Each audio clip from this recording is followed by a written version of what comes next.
Oi gente, tudo bom? A nossa viagem pelo mundo das medidas terminou, mas na verdade ela não terminou, apenas começou.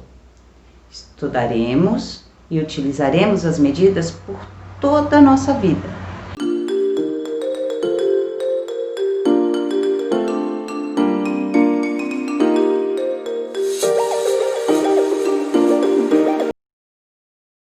Quando vamos na padaria comprar pão, nós pedimos, por exemplo, 5 pães. A pessoa que nos atendeu vai pesar esses pães para saber quanto pagaremos por eles. O peso é uma unidade de medida padrão. Digamos que cada pão pese 50 gramas cada um. 5 pães pesarão 250 gramas.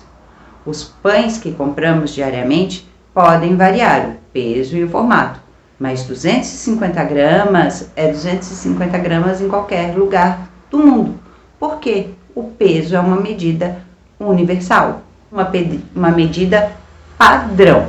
E é isso que nós veremos hoje nessa aula, né? Um pouquinho sobre como as medidas influenciam na nossa vida. Quando as medidas não são padronizadas, ocorrem diferenças que algumas vezes podem atrapalhar nossa vida. Utilizarei o meu pé como exemplo. Eu calço 35. Fui numa loja de calçados que estava com uma boa promoção. Resolvi aproveitar e comprar 2 pares de calçado. Bem, eu tenho 43 anos e calço 35 desde os meus 9 anos. Meus pés não mudaram de tamanho. Lembrando que cheguei na loja usando meu tênis 35. Então, peguei os calçados que eu queria nesse número. Mas ainda bem que eu resolvi provar os calçados que eu queria comprar. O primeiro sapato que provei ficou grande. Tive que pedir para trocar por um 34. E o segundo calçado que eu provei ficou meio apertado. Daí eu pedi para provar o 36, que não ficou muito bom. Eu resolvi nem comprar. Será que o tamanho dos meus pés vão mudando a cada minuto? Não, né? O que acontece é que cada fábrica de sapatos possui seu próprio padrão de tamanho. Uma forma é diferente da outra. Com isso eu concluí que, a maior parte do tempo, eu calço 35. Mas que dependendo da forma do sapato, eu posso calçar 34, 35,5, às vezes até 36. Então eu fico ali naquela média, entre 34 e 36. Essa necessidade de criar medidas padrões não é algo recente na história da humanidade. Eu vou ler para vocês e para isso eu vou usar o meu tablet. A minha amiga Jussara, que é professora de matemática, ela me passou a obra, um livro da Marília Centurion. Carro, moto, né? Aqui na frente da minha casa, quando eu começo a gravar, todo mundo começa a aparecer. Então, vocês já sabem. Aí eu vou ler para vocês algumas partes que eu achei mais interessante, que cabe mais nesse nosso vídeo, tá?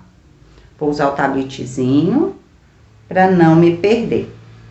Então, segundo a Marília Centurion, desde os tempos mais remotos, os homens tiveram que descobrir meios de medir as coisas. Precisavam saber quanta terra eles haviam cultivado, que quantidade de trigo poderiam trocar por flechas, ou que tamanho de tecido precisariam para fazer uma roupa. Enfim, precisavam comercializar os seus produtos.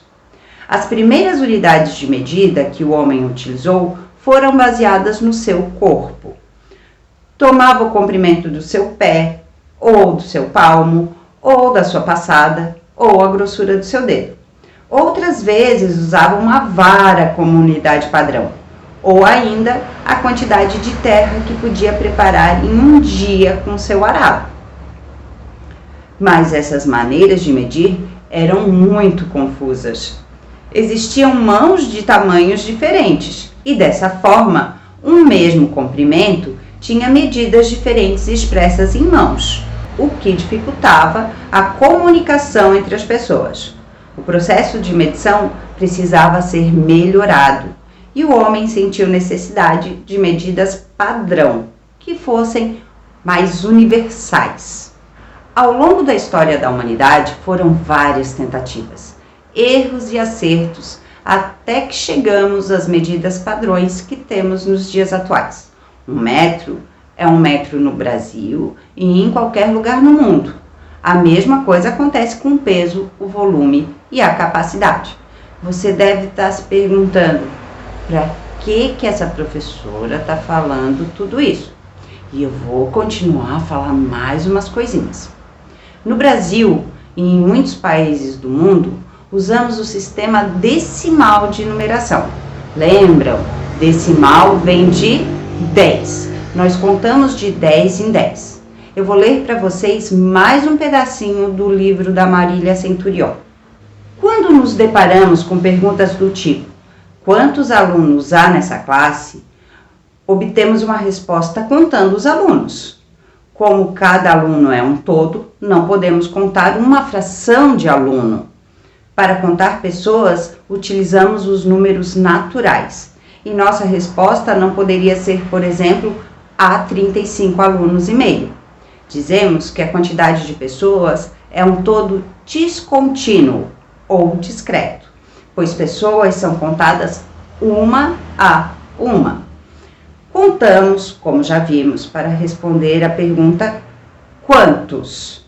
No entanto, há outro tipo de pergunta, cuja resposta também é dada através de um número, mas não é obtida através de contagem 1 a 1, né? Quanto pesa, quanto mede e quanto custa? Todas essas perguntas estão ligadas à ideia de medida.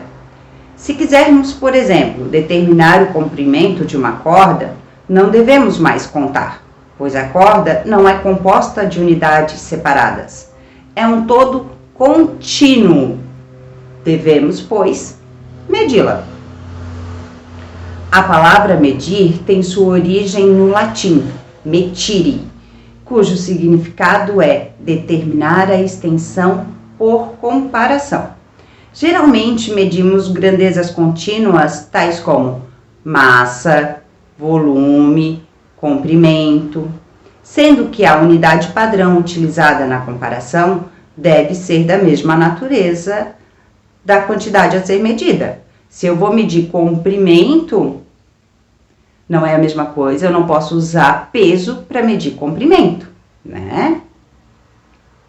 Assim, comparamos massa com massa, volume com volume, capacidade com capacidade.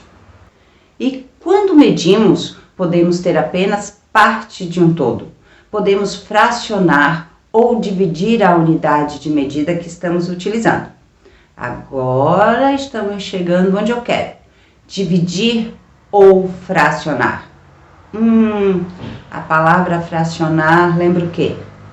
O que será que lembra a palavra fracionar? Lembra fração. E é exatamente isso que começaremos a estudar agora. Várias pessoas têm medo da fração, pensam que é algo muito difícil, quando na verdade fração é divisão. E é por isso que eu estou repetindo tantas coisas que a Marília Centurion escreveu, porque ela explica a fração com o conteúdo que já estudamos, as medidas. Vamos para mais um exemplo da nossa lindona? Medir é comparar. A medida resulta da comparação entre a grandeza que se quer medir e a unidade padrão escolhida para estabelecer a comparação. A pergunta quanto é respondida ao verificarmos quantas vezes a unidade padrão cabe na grandeza que se deseja determinar. Se queremos medir o comprimento de um lápis, podemos usar, por exemplo, o comprimento de uma borracha como unidade padrão e fazer a comparação. Nesse exemplo da Marília aqui, a gente vê o seguinte: quantas vezes o lápis é maior que a borracha? Ali ela usou 4 vezes a medida da borracha para conseguir medir o lápis. Verificamos que, nesse caso, o lápis é 4 vezes maior que a borracha. Podemos também dizer que o comprimento do lápis é igual ao de 4 borrachas. A medida do comprimento do lápis foi dada por um número natural, pois tal comprimento é múltiplo do comprimento da borracha. Não sobrou borracha e nem faltou borracha. Nesse exemplo da Marília, ela conseguiu medir o lápis dela com 4 borrachinhas, né? Vamos continuar? Vamos continuar. E a Marília nos deu um outro exemplo. Primeiro, ela mediu o lápis com unidade padrão de borracha. Ela usou 4 vezes a medida da borracha para determinar a medida do lápis. E se agora ela usasse uma outra unidade de padrão? Vou ler para vocês. Vamos usar agora outra unidade de padrão para medir nosso lápis. Por exemplo, palito de fósforo. Então, agora, nesse exemplo que ela está dando, ela mudou a unidade de medida. Ela não está mais usando a borracha. Ela está usando o palito de fósforo para medir o mesmo lápis. Observe que, neste caso, o número natural já não é suficiente para responder a pergunta quanto mede. Ao usar o comprimento do palito como unidade padrão, verificamos que o comprimento do lápis ultrapassa o de 4 palitos, mas é menor do que 5 palitos.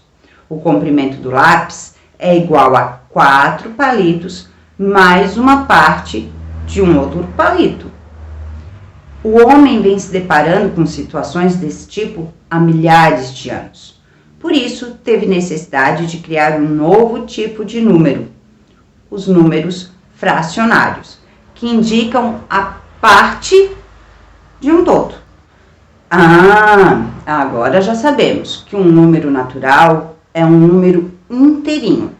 Por exemplo, 1, 2, 3, 5, 30, 56 são números naturais, são números inteiros, que representam um todo, um número inteiro. E os números fracionários representam parte de um todo. Sabendo disso, podemos dizer que uma fração é um número usado para representar parcelas de um valor inteiro que foi dividido em partes iguais. Ou seja, se um objeto qualquer for dividido, o número que representará cada uma das partes obtidas nessa divisão será chamado de fração. Por exemplo, eu tenho um pedaço de fita adesiva e vou dividir com as minhas outras colegas professoras. O tamanho que cada uma vai receber depende da quantidade de pessoas com quem eu vou dividir. Outro exemplo muito usado para estudar fração é o da pizza. Então vamos lá. A circunferência representa a pizza inteira, que foi dividido em 8 pedaços. Eu comi 3 pedaços dessa pizza. Para representar a quantidade que eu comi dessa pizza, eu uso a fração 3/8. Mas como saber que é 3/8 e não 8/3? A professora falou que fração é divisão. A macumba adora aparecer. Mas o que está dividindo o que nesse caso? Como eu leio as frações? Calma aí, galera. Hoje foi só o começo do começo.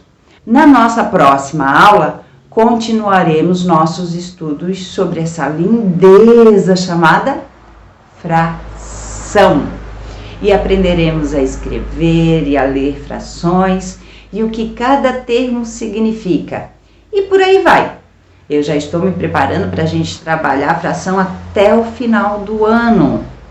A gente vai trabalhar devagarinho, vocês vão me mandando as suas dúvidas, as suas sugestões e vamos tentar fazer aulas bem bacanas, certo? Até a próxima aula de matemática e agora com frações.